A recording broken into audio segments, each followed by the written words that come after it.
Rebecca Regan. I'm the director of the Bonavera Institute of Human Rights, which is housed in this beautiful new building in Mansfield College. And I'm really delighted to welcome this evening two very distinguished international court judges. The first, over on my right, is Judge Joan Donoghue, who was first elected to the International Court of Justice in 2010 and then re-elected in 2015.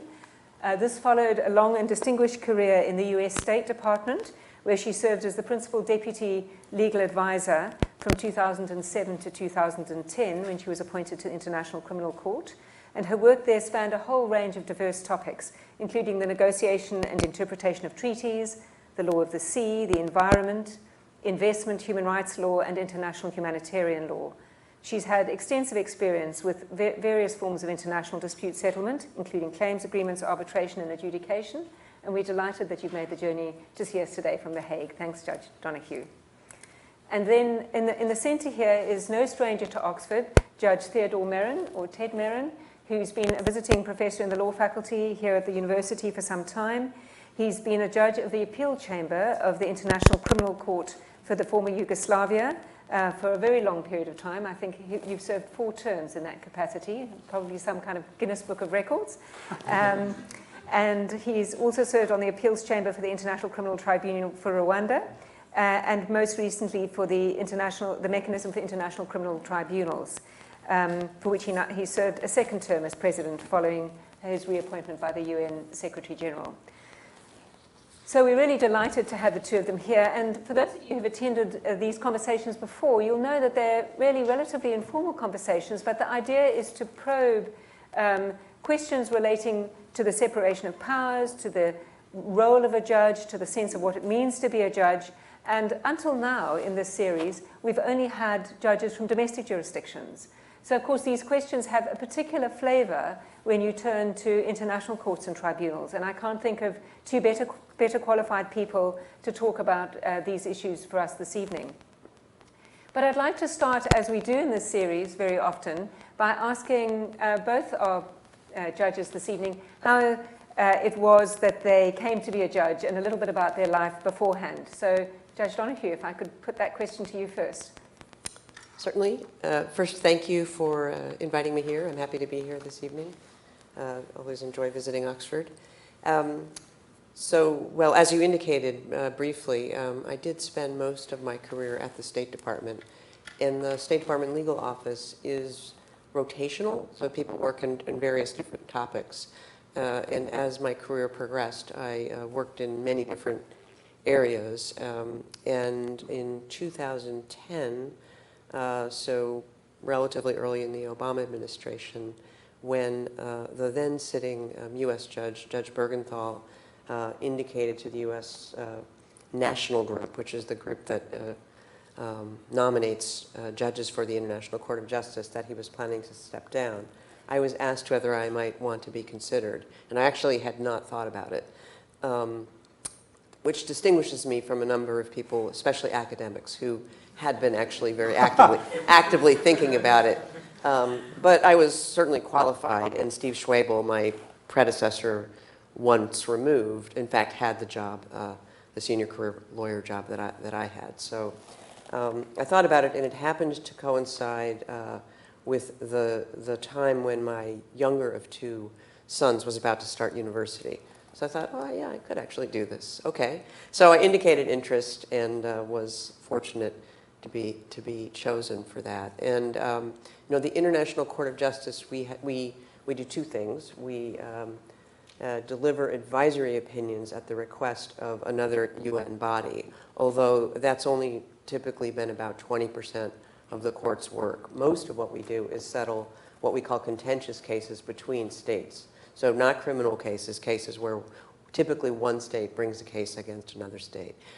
So to do that job, you really have to be a generalist international lawyer, ideally somebody who also has experience with law in the context of adjudication, which is quite different from the way law might be approached in other settings. Yeah, thank you very much. And Ted, would you like to talk a little bit about how you ended up becoming a judge? Well, it's sort of complicated and quite fortuitous. You do not plan for those things, as Joan knows so well. Let me start by saying that my greatest claim to fame as an academic or a judge is that I did not go to school. Because of the war, I really, since the age of 9 till the age of 15, I had no schooling whatsoever. And I tried to catch up somehow after that. And since then, my career was sort of mongrel-like. I was planning to be an academic, could not get a job. So I was offered a job in the Israeli Foreign Ministry, which I took, and stayed in it for a number of years. And some of you may be familiar with the only well-known thing that I did in my life is the opinion which I wrote in '67 on settlements, where I argued that colonization and settlements are against the explicit language or prohibition of the Geneva Conventions. I resigned from the Israeli Foreign Service at a certain time and moved to NYU. Before that, I was for a while ambassador in Canada. And after 20 or so years at NYU, I was invited by Joan's colleague or boss, Mike Matheson, who was the acting legal advisor. I was at that time visiting professor at Berkeley University, whether I would help with opinions on a pending case of some political importance and legal importance, the oil platforms case. And I did, and I remember that we were trying to tour the fantastic coast of California, and I always had a yellow pad with me, which drove my wife mad, because I would write points not to forget for those opinions. And when it ended, surprisingly, I had a message from Mike: would I consider coming to the State Department as Counselor on International Law? And I said to myself, after a year spent as visiting professor at Harvard and Berkeley, I don't know how my dean will feel about it, but NYU is a very open school, and they realized that for students it's tremendously important to be taught by and to be with professors who have had wide experience. So the dean agreed, and during that year I had a lot of exposure to matters pertaining to international criminal justice, particularly the ICC. And towards the end of that period, the American judge on the International Criminal Tribunal for former Yugoslavia, Patricia Ward, decided to stand down for personal reasons. And the practice in the Department of State is, in such cases, for the department to appoint a small group of lawyers from the department to make, I think, 5 or 3, to make their recommendations to the Secretary of State. And that's how I ended after an election which worried me a lot in the General Assembly. I said to myself, somebody who was an Israeli diplomat who is Jewish to have absolute majority, which is required for election, is a tough proposition. And life is very strange, because the Egyptian ambassador, who later became the foreign minister of Egypt, wanted to talk to me. And he said, well, I looked at your CV, and I've reached the conclusion that you are the character. My opinion was not known, that was not in the public, that you are the sort of a person who would be fair to Palestinians. So I will organize Muslim and Arab support. And then there were elections, and I was the number 2 or number 3 in the highest vote getters. Let me add one thing.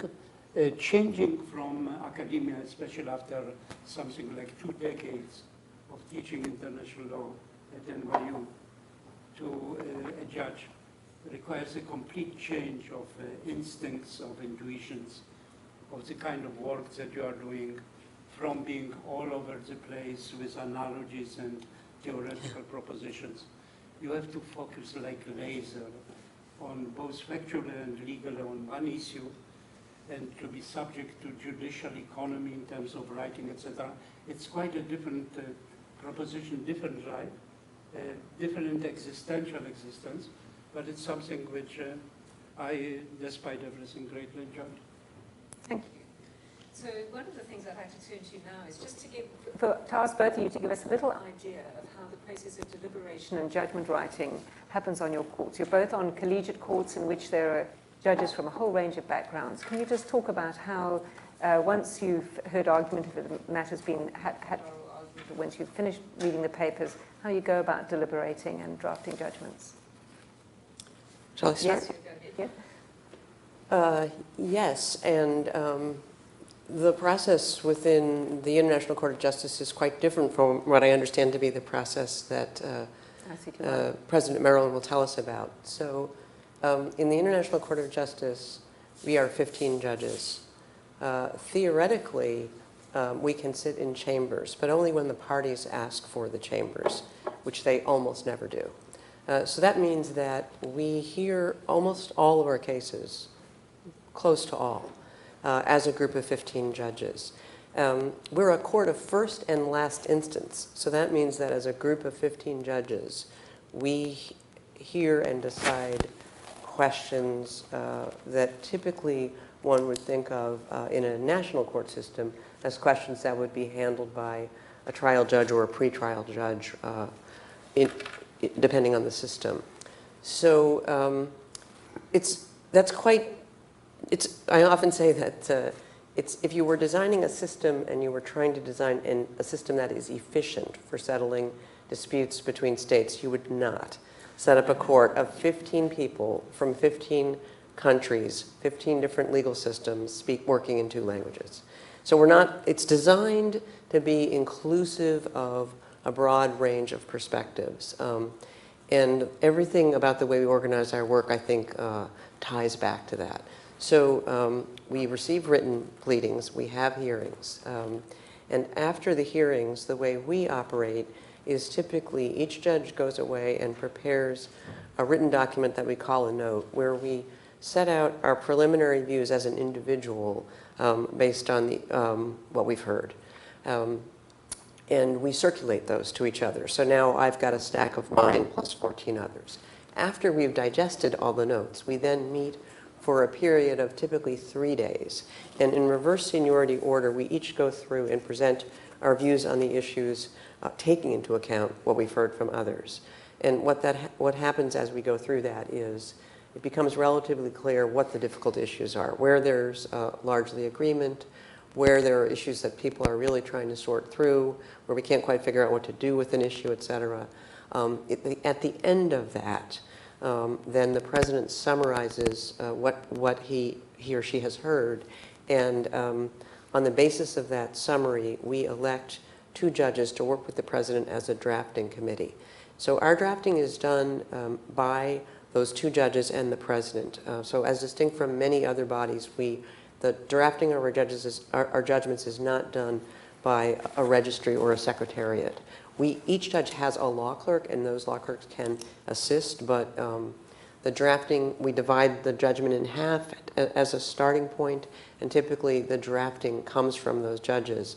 The names of those judges are never made known. Again, the decision, the judgment is a judgment of the court.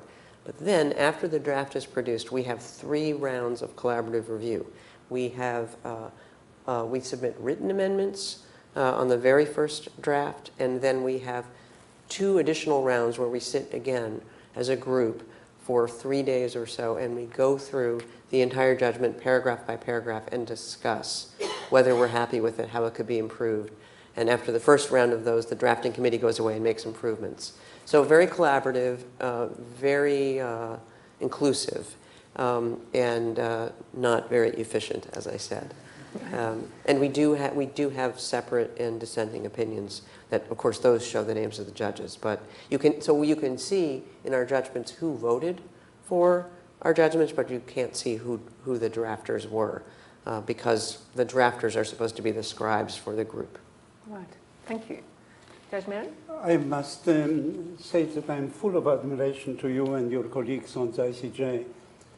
Perhaps the most difficult job that I have had as president of an international criminal court is presiding over deliberations.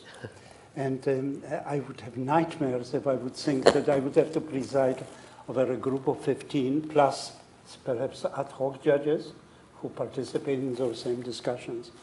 Our system is completely different in the sense that it is in a way closer. We use law clerks much more than you use them.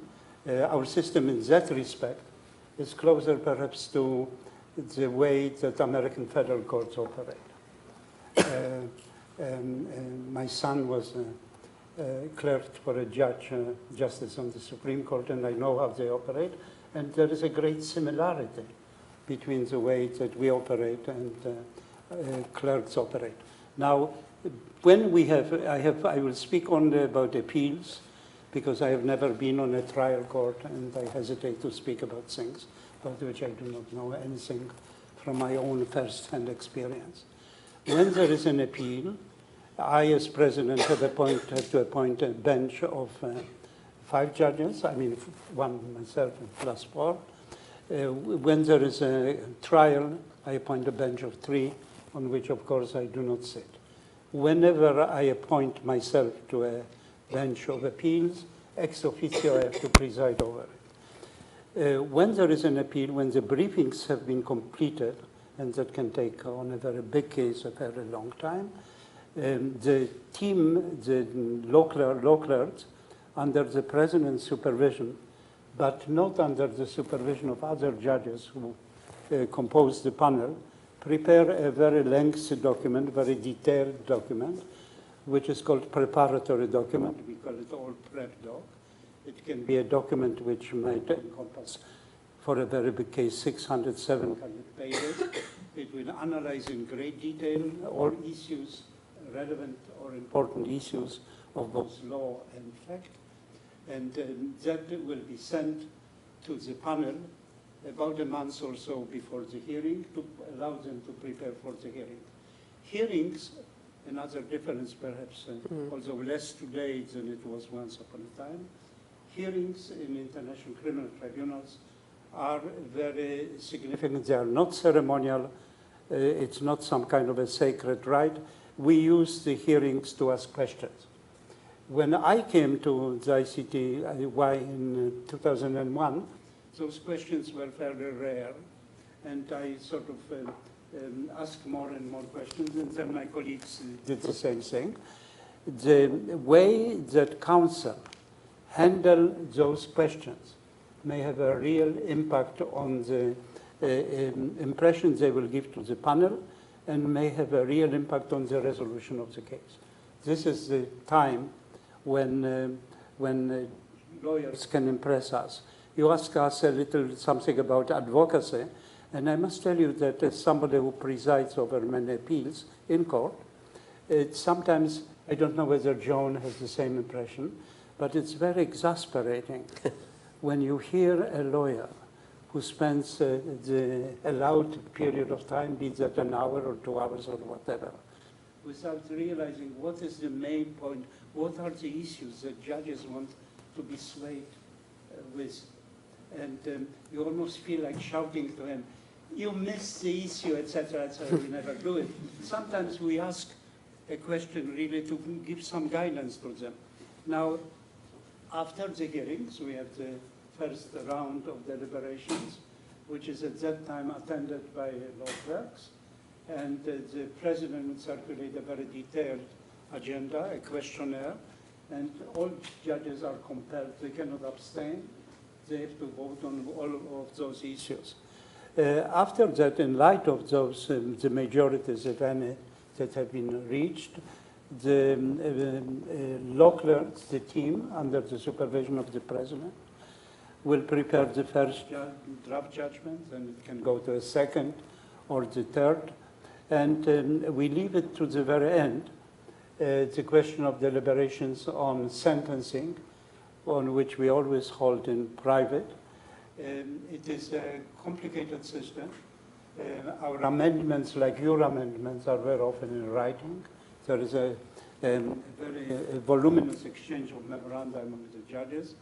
The principle of secrecy of judicial deliberations covers not only what happens in our conferences, it also includes what we write in those memoranda. The system is a bit slow, but I think it works. So I wondered, Judge Donoghue, if you wanted to comment in particular on this issue of hearings and advocacy and questioning by judges, because I think that is something that's quite different at the ICJ.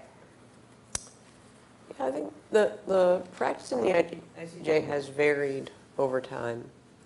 But in general, I think for lawyers who come from common law systems, it's really surprising because there's very little questioning. Since I've been there, I would say there is really no questioning on the law. So whereas, say, in the U.S. Supreme Court, where questions are only questions of law, obviously, you see back and forth on legal questions.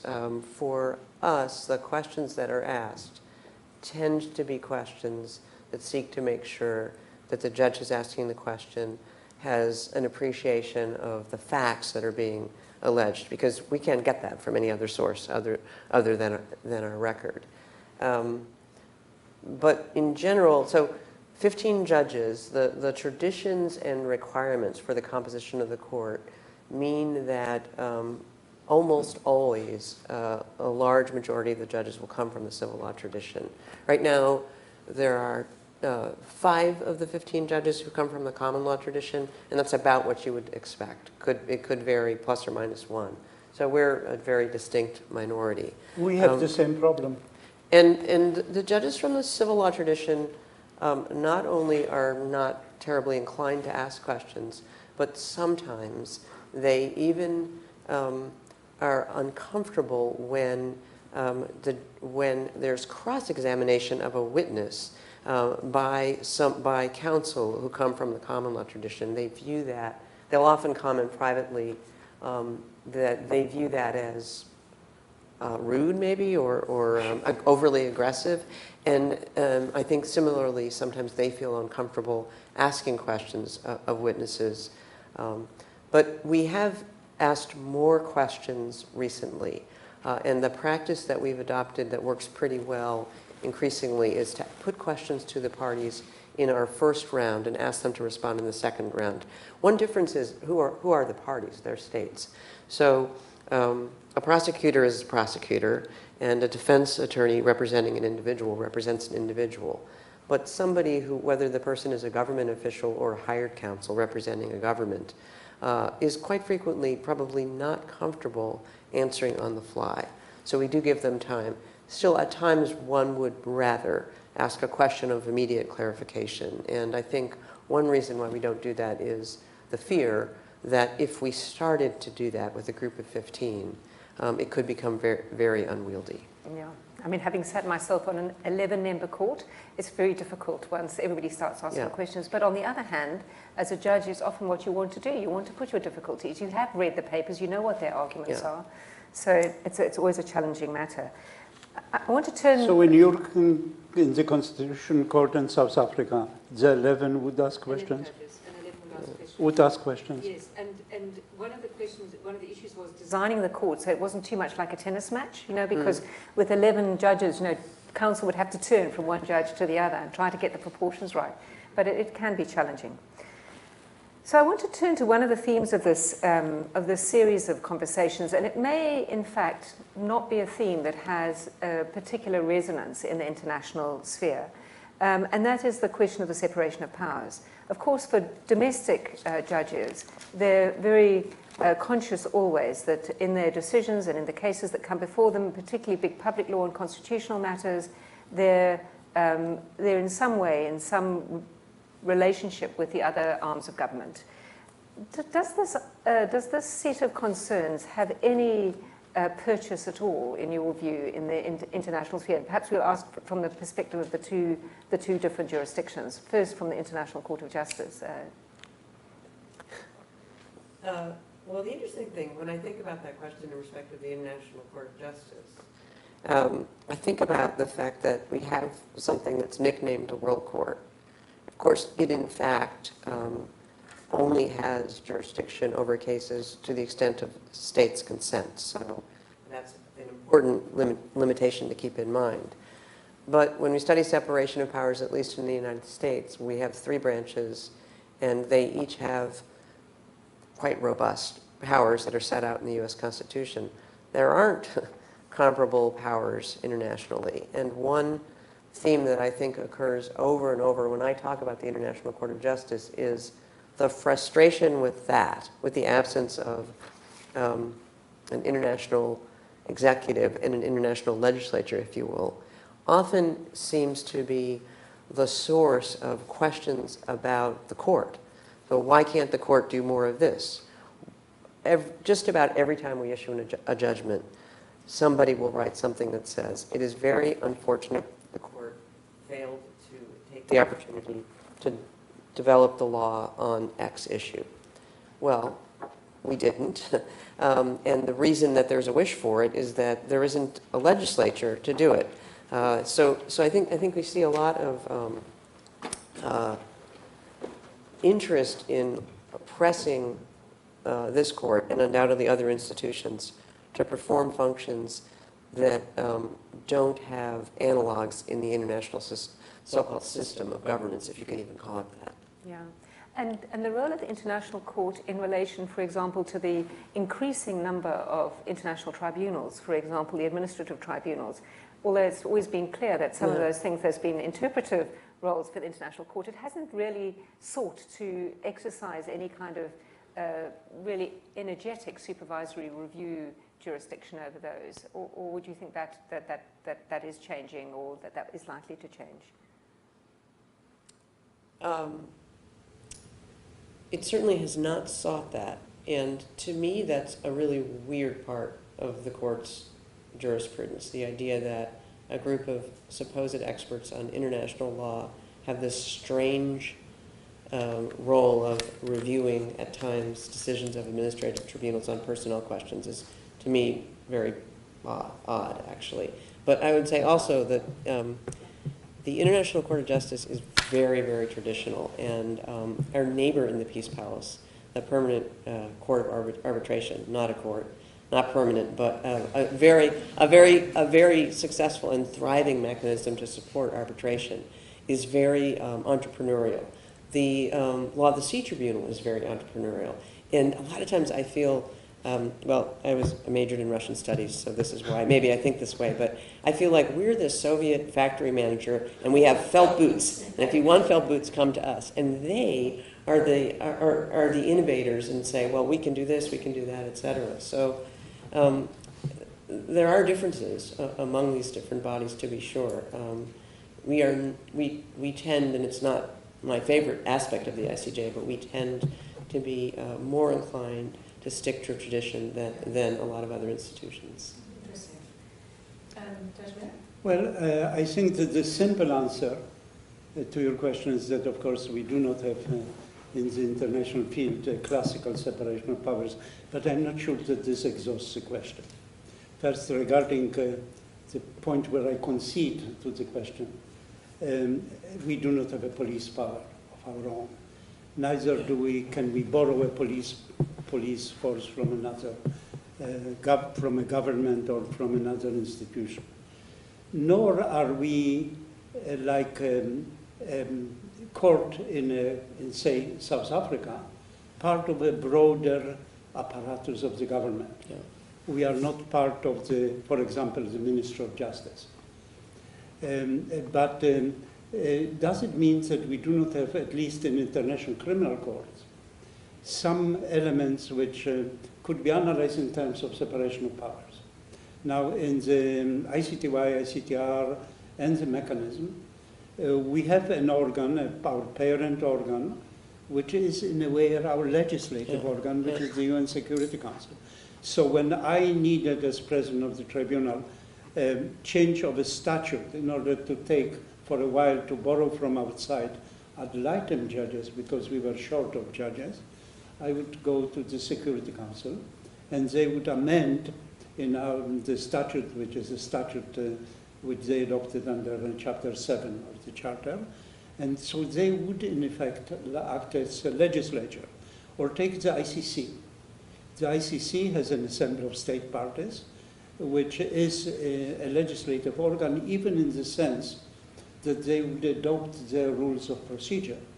The judges have not been delegated the quasi-legislative capacity of power to adopt the rules of procedure, which I think was a mistake because it politicizes the process. And we have been given this power by the Security Council, and I think that for judges to be able quickly to draw conclusions from their experience in the courtroom by amending the rules so as to improve the system is very, very important. But we had a very famous case. I'm sure that many of you are familiar with it. Our first substantive interlocutory appeal on jurisdiction, the famous Tajik case in 1995, where the question came up, are principles of rule of law, which are applied or should be applied on the domestic level, are they relevant to the work of the ICTY? And the court answered this in the negative first, saying no, those principles in detail do not apply on the international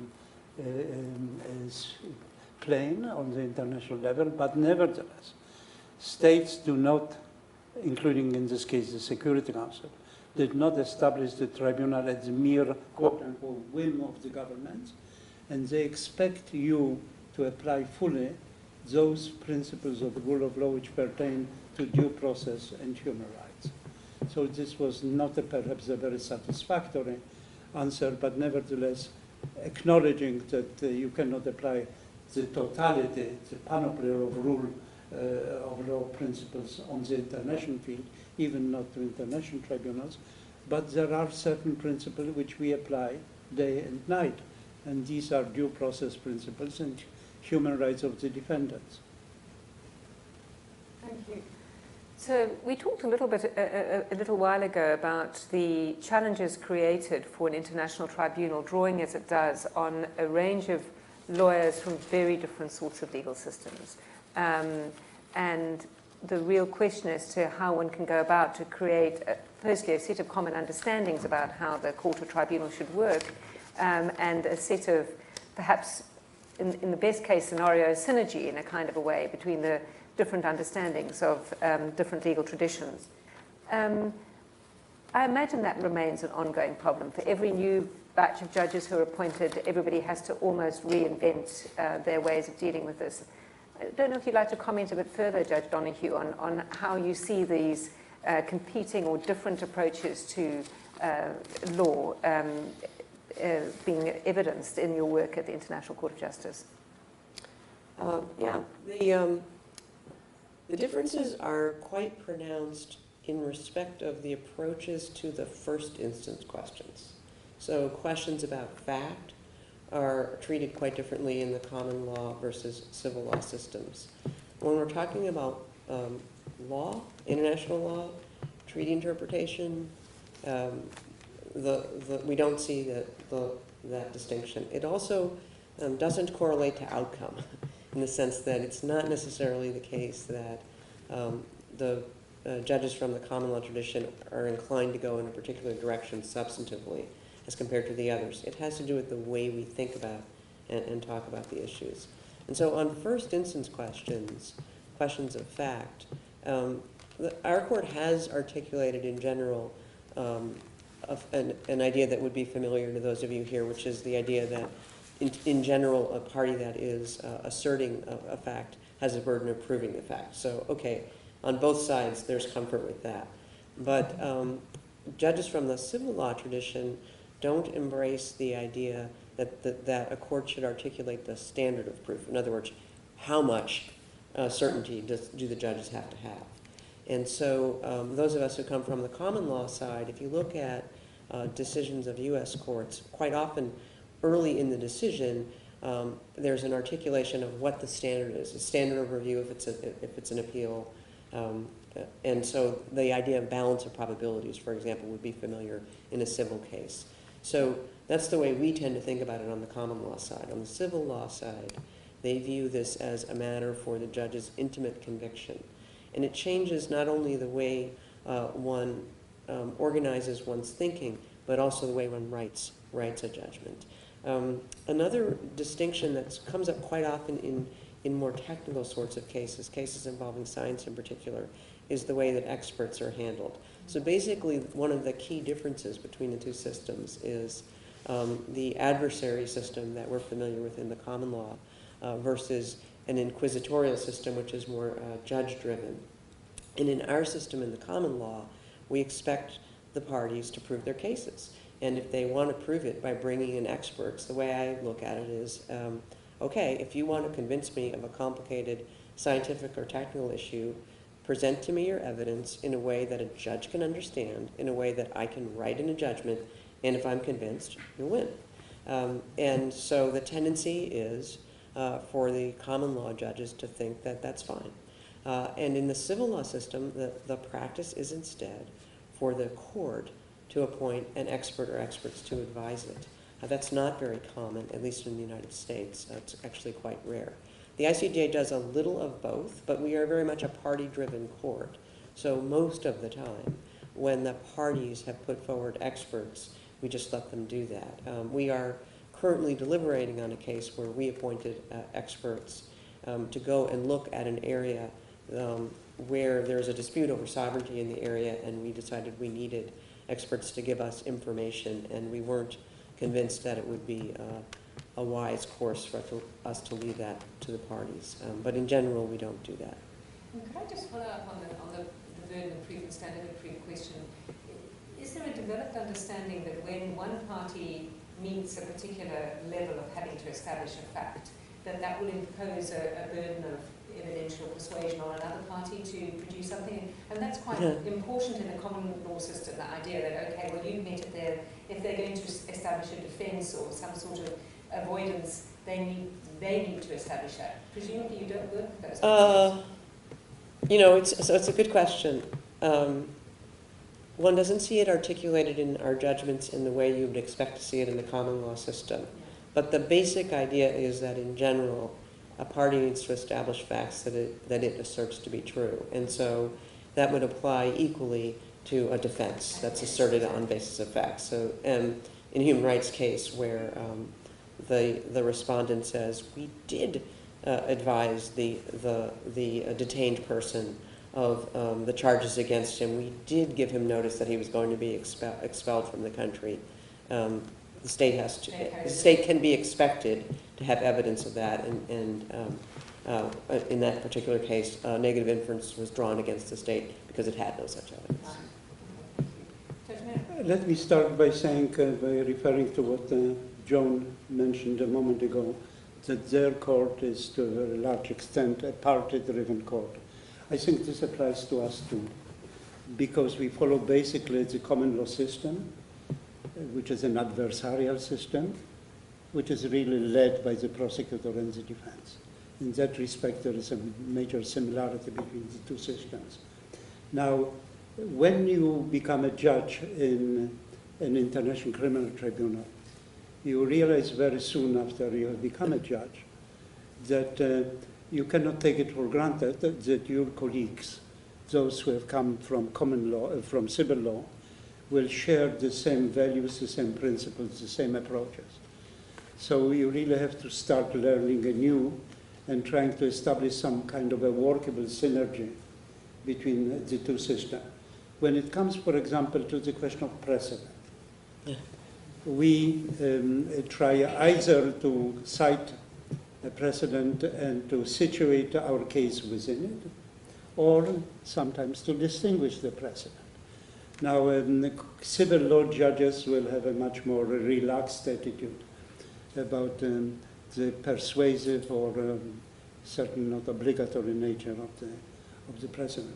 When it comes to the question of customary law, which for us is very important in order to avoid the complaints which have been made against Nuremberg for its being an ex post facto institution.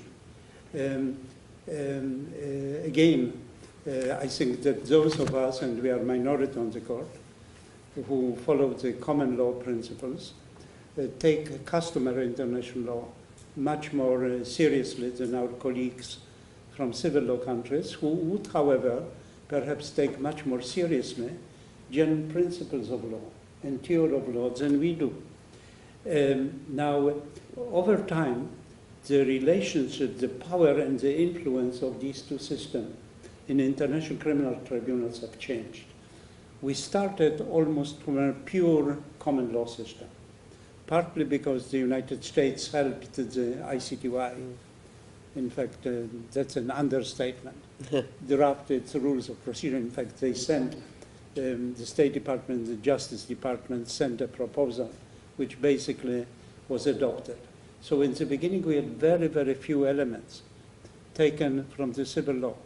But that sort of relationship started changing over time.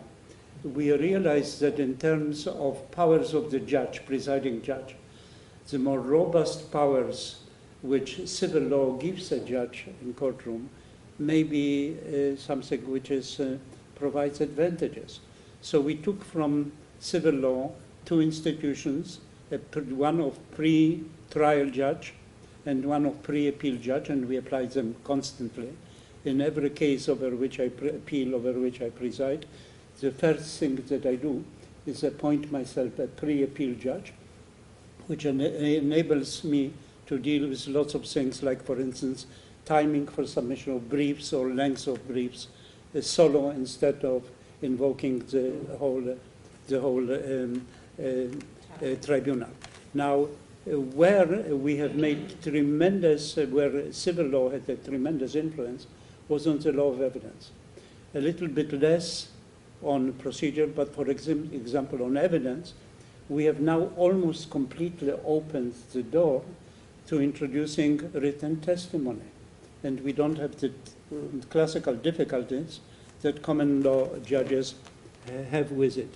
And there are other difficulties, changes or differences into which I will not go. But for example, in civil law countries, appeals courts practically reach the final judgment before the hearings, and perhaps modify the judgment a little bit after that.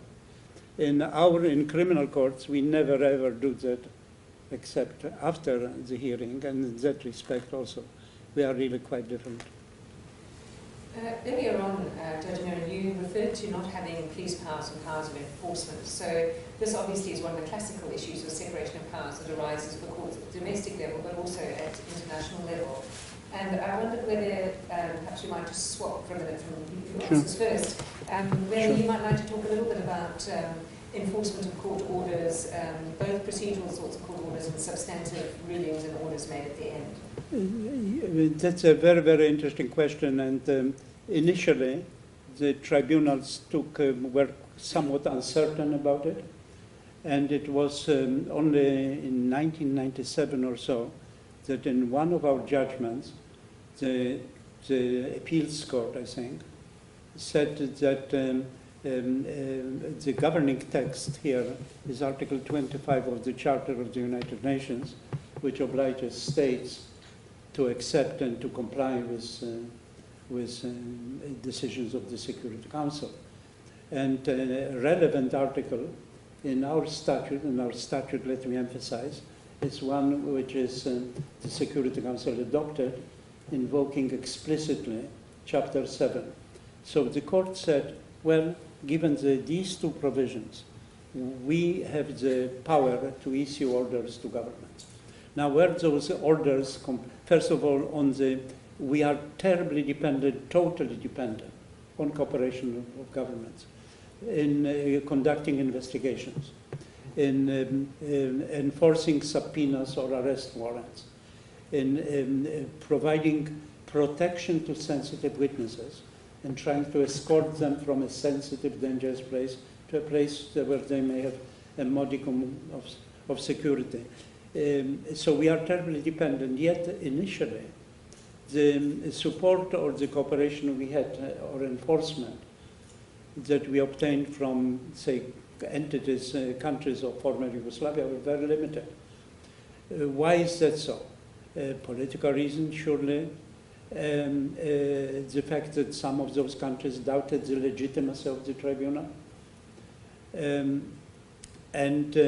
This started changing when the European Union, in fact, established a conditionality between enforcing or complying with our orders and prospects for access to the European Union.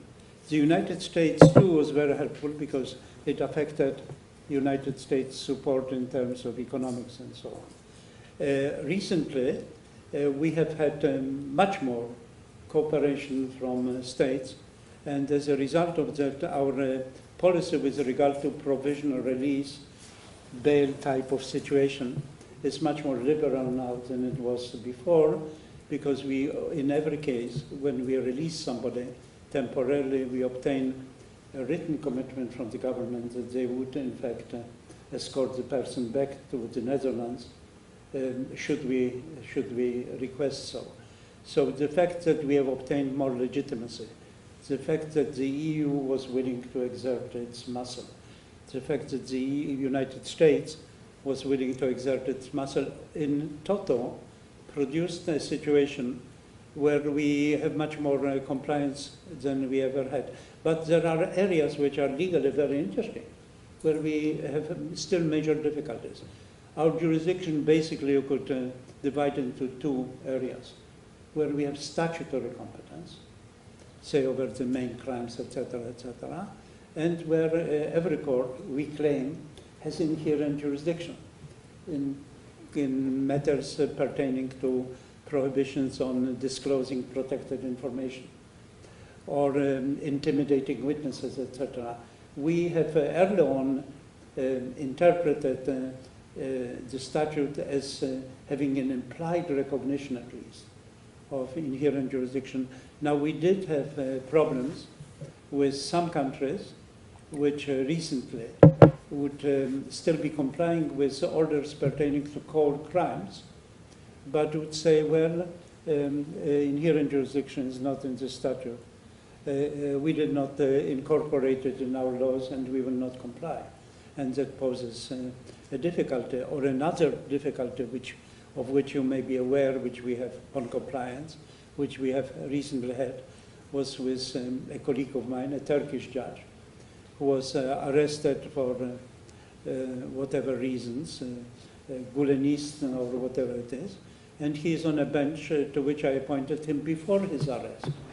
And we issued a formal order to Turkey applying those provisions which I mentioned before, not to great effect. He's still in Turkey. He has been convicted for 7 years, but fortunately has been allowed to go home, and therefore I've decided to treat him as a judge, as a valid serving judge on the panel. We are sending him materials, he responds, and so I continue to claim that he has diplomatic immunity. Thank you. And on the enforcement, Judge Donoghue? Well, fortunately, we haven't had that problem. But where to start? Well, one of the great mysteries of international law generally is how does it influence the behavior of states? So here I'm speaking of primary norms. How do they influence the behavior of states? And one of the reasons that the question is so hard to answer is we can often discern what happened and what the sequence of events is. But what's incredibly difficult for an outside observer is to determine what causes behavior.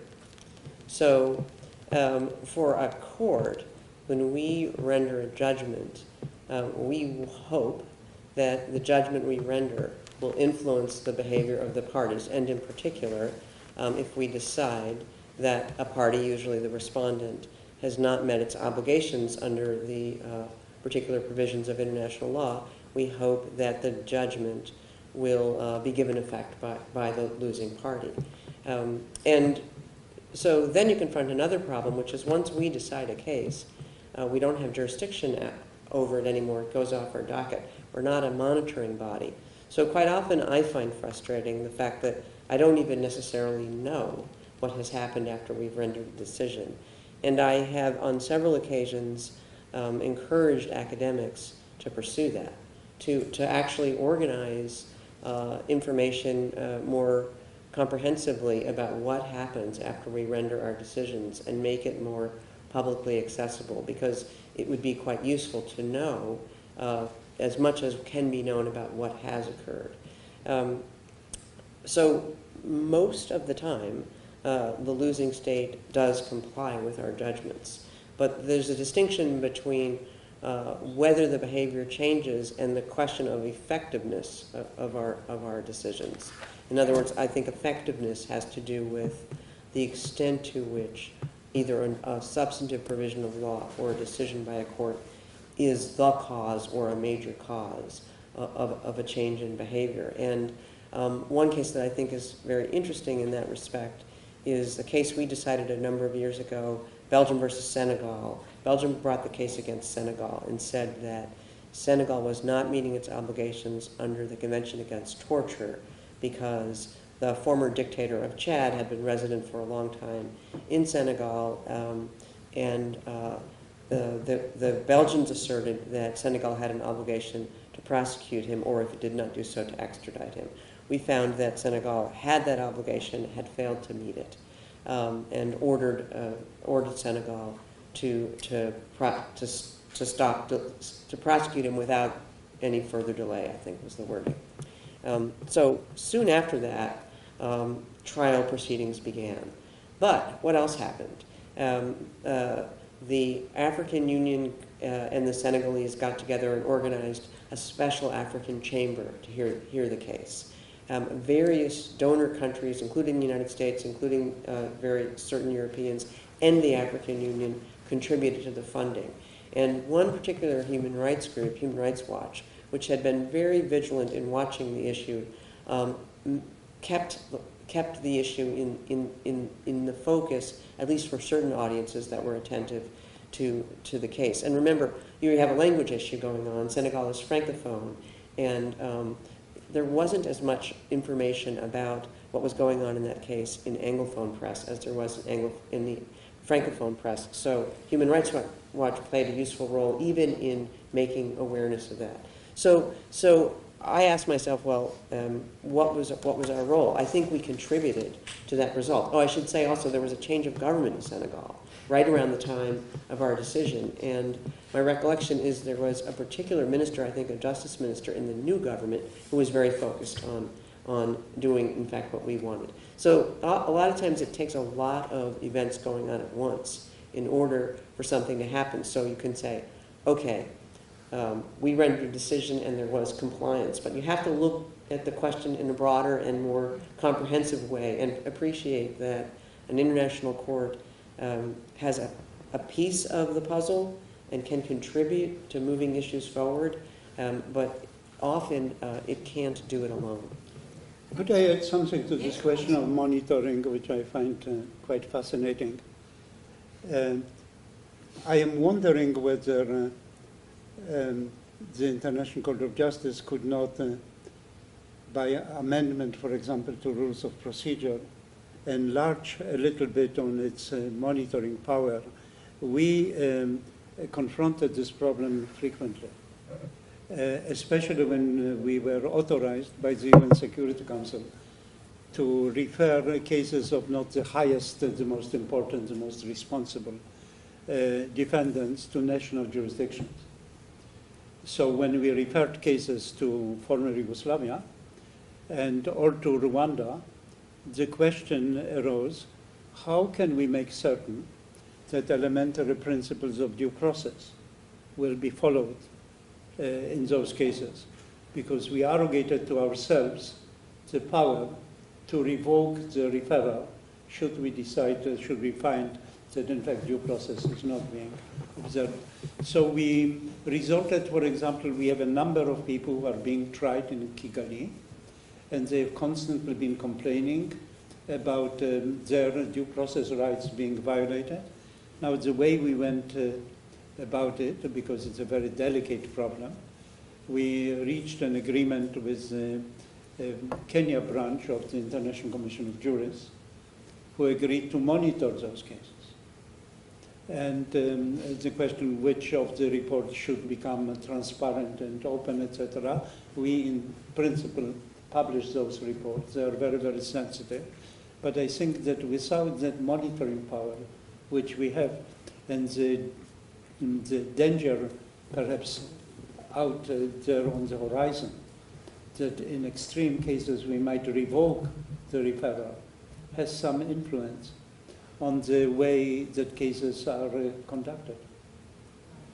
Very interesting. I want to turn now to a completely different area, and that is to talk about the issues of appointment and re-election of judges. I mean, this obviously is a big issue in the national systems as well. But I wondered if, briefly you might both describe how judges are selected for appointment to your courts, and whether you think there are particularly good mechanisms for the appointment of judges to international courts, or whether this is an intractably difficult question which you probably can't resolve, and say that it's always going to be something of a difficult project. Judge Donoghue?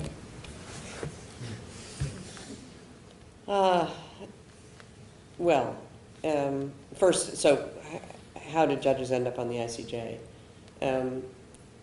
Judges are nominated for the ICJ by something called the National Group of the Permanent Court of Arbitration, which is comprised of 4 individuals who may or may not have close ties to the government, and there's variation from one country to the other. In reality, however, after the candidate is nominated, the person has to be elected by a majority of both the General Assembly and the Security Council in New York. So it would be difficult for that to occur if the government of nationality weren't supporting the candidate. Although the nomination, and there are some national groups that nominate without a lot of input from the government. Some, I'm sure, are directed by the government, and some are, and I would include the United States in this, kind of in the middle. But in real life, what national group wants to nominate somebody who has no prospect of being supported by their own government? So once you get to New York, I have to say the process of campaigning there is a mixture of very interesting and very disappointing. The United States doesn't vote trade.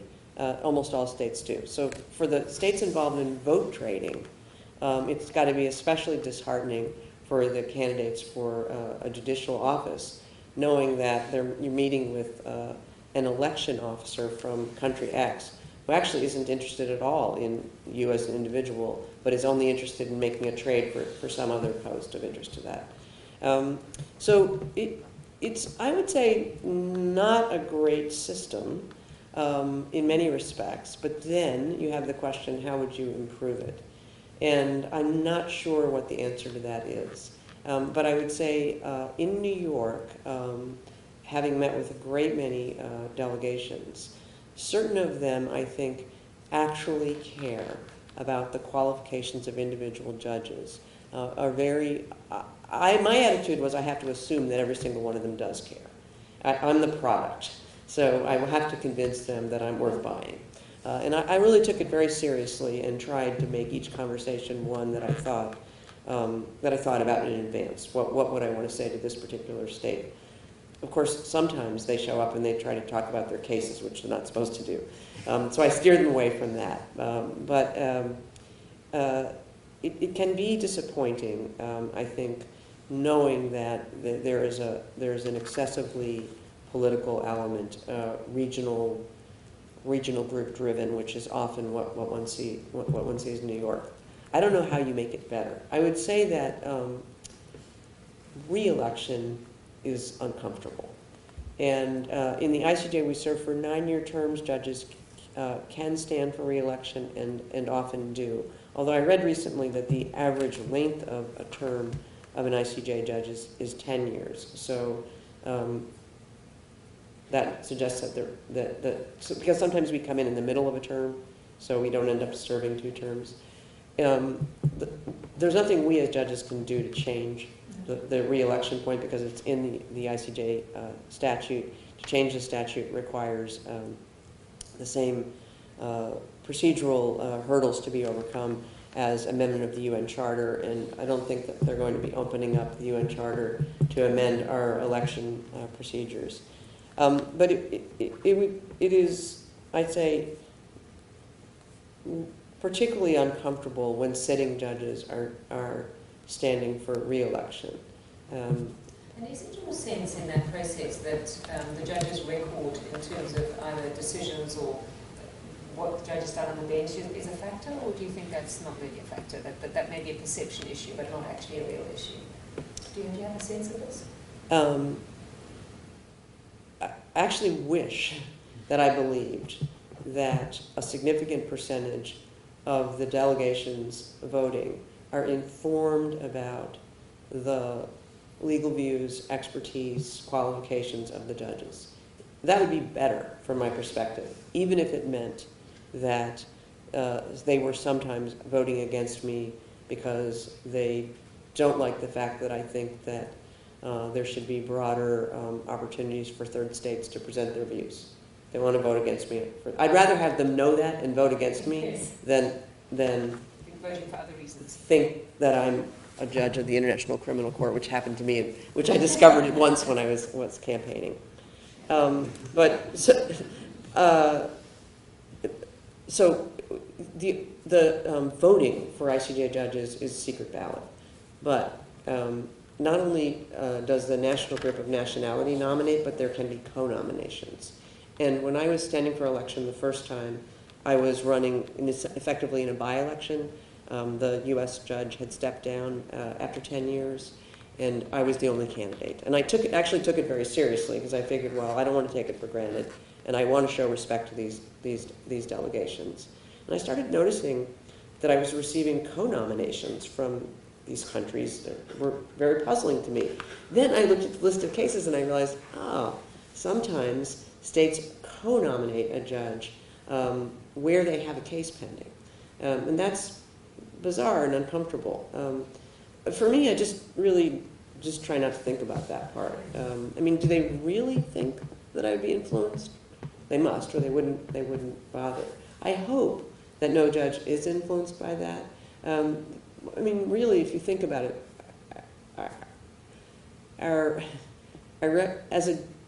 in a job like this, all you have is your reputation. Yeah. That's our only asset. We don't have anything else. Yeah. So,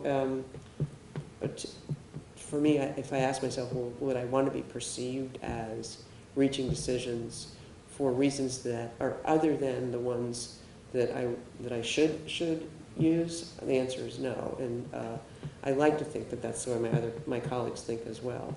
But the co-nomination is a little bit of a window into a hope on the part of at least some states that may help to influence judges.